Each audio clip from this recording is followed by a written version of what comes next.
There are plenty of misconceptions around PPI, unfortunately. I think we still have a culture change required before it becomes really mainstream.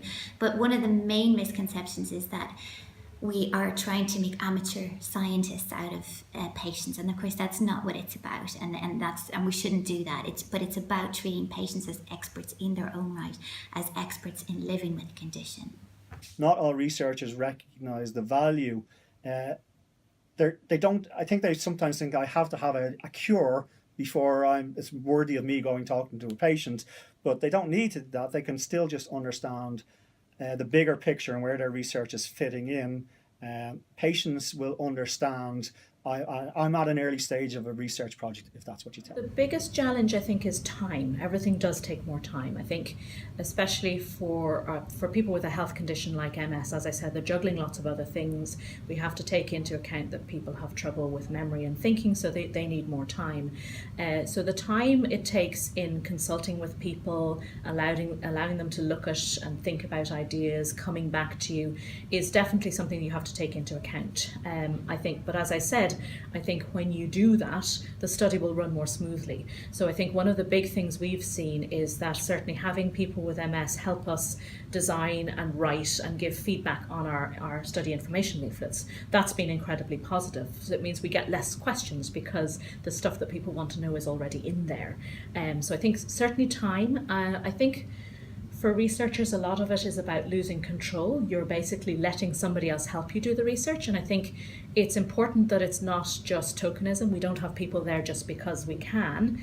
It's important that they have a very meaningful role in the research design and development and running. And to do that, the researchers have to devolve control to other people. And I think that's something that takes a little while to get used to. But as I said, the benefits very definitely outweigh those challenges. When we get a call to say, would you participate in research at almost the final hour, it's tokenistic.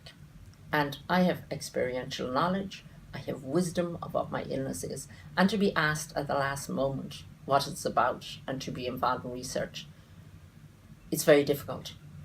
Also, I've been involved with research through Alzheimer's Europe, and the language that is used that researchers use is absolutely unbelievable when it comes to people with I'm not saying always, but there have been many pieces of research that I've been involved in where the language was wrong for somebody like me.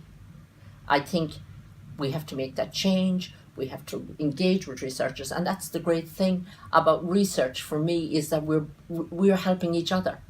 I'm the researcher, I'm giving my information, but I'm also able to help the researcher to look at ways of changing the language. In terms of the challenges of involving patients in research, I think one of the biggest challenges is getting the right patient voice on your research team.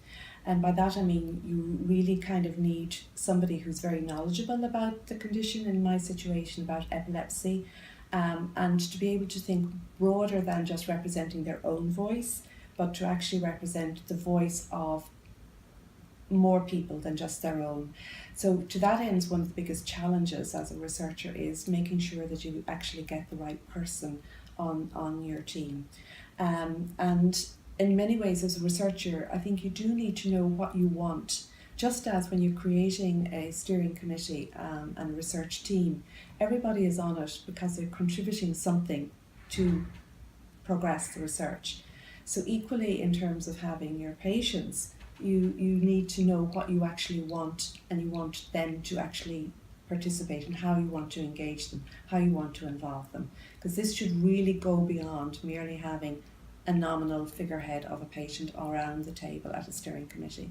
If you want to involve them, you need to actually identify what exactly you need from them.